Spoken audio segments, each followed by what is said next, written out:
ইসলামী ব্যাংকের চেয়ারম্যান নিয়োগ নিয়ে গ্রাহক ফোরামের ব্যানারে যারা আন্দোলন করছেন তারা সবাই একটি রাজনৈতিক দলের সক্রিয় কর্মী। আন্দোলনের সামনের সারি থেকে আশপাশে যারাই অবস্থান নিয়ে থাকেন তাদের প্রায় সবাই জামায়াতে ইসলামী বা ইসলামী ছাত্র শিবিরের রাজনীতির সাথে যুক্ত। চ্যানেল ওয়ানের অনুসন্ধানে উঠে এসেছে এই তথ্য। জামায়াতের মুখপাত্র এহসানুল মাহবুব জুবায়েরও বিষয়টি স্বীকার করেছেন। এই অবস্থায় এই আন্দোলনের আসল উদ্দেশ্য নিয়ে সন্দেহ পোষণ করছেন ব্যাংক খাত সংশ্লিষ্টরা। ইসলামী ব্যাংকের চেয়ারম্যান হিসেবে মোহাম্মদ খুরশিদ আলমের নিয়োগ নিয়ে বেশ কয়েকদিন ধরে উত্তপ্ত মতিঝিলের ব্যাংকপাড়া। তাকে অপসারণের দাবিতে ইসলামী ব্যাংক সচেতন গ্রাহক ফোরামের ব্যানারে কোরবানি ঈদের আগে শুরু হয় আন্দোলন, যা এখনো চলমান। কোন ব্যাংকের চেয়ারম্যান নিয়োগ নিয়ে গ্রাহক ব্যানারে আন্দোলন নজিরবিহীন ঘটনা। তাই প্রশ্ন উঠছে, গ্রাহক ফোরামের নামে যারা আন্দোলন করছেন তারা আসলে কারা? চ্যানেল ওয়ানের অনুসন্ধানে বের হয়েছে যারা আন্দোলন করছেন তাদের প্রায় সবাই বাংলাদেশ জামায়াত ইসলামী বা ইসলামী ছাত্র শিবিরের সক্রিয় নেতাকর্মী। আপনার ব্যাংক রাজনৈতিক দলের একটা ছায়াছত্রে থাকে সবসময়। সাধারণ গ্রাহক নামে যিনি বক্তব্য দিয়েছেন তার নাম নাসির উদ্দিন ভুইয়া রতন। এই নাসির উদ্দিনকে জামায়াতের নির্বাচনী জনসভা থেকে শুরু করে বিভিন্ন সময় জামায়াতের আমিরের সাথেও দেখা গেছে। গ্রাহকরা যে টাকা পাচ্ছে না।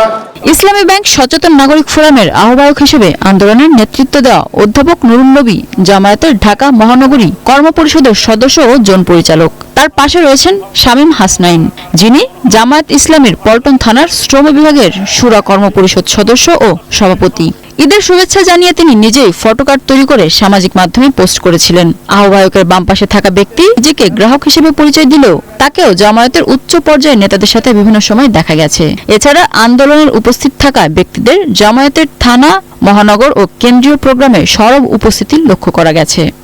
যেহেতু একটি শরিয়া কমপ্লায়েন্স ব্যাংক, সেই কারণে ইসলামী ব্যাংকের প্রতি আমাদের বিশেষ আগ্রহ রয়েছে। আমরা চাই এই ব্যাংকটি যেহেতু আমরা গড়ে তুলেছি আমাদের মাধ্যমে দীর্ঘ 30-40 বছর পর্যন্ত আমরা এই ব্যাংকের সাথে লেনদেন করছি। নির্দিষ্ট দল বলতে প্রতিটা নাগরিক একটা পছন্দ আছে, দল আছে।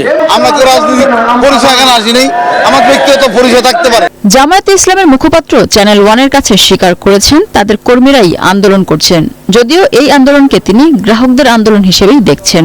এটা কোনো রাজনৈতিক দৃষ্টিভঙ্গি থেকে আমরা এটা দেই নাই। এটা একটা ব্যাংকে মানে নিশ্চিত ধ্বংসের হাত থেকে রক্ষা করার জন্য এই উদ্যোগটা গ্রাহকরা নিয়েছেন। আপনারা যে আপনাদের কর্মী, এটা তো আপনারা জানেন, তাই না?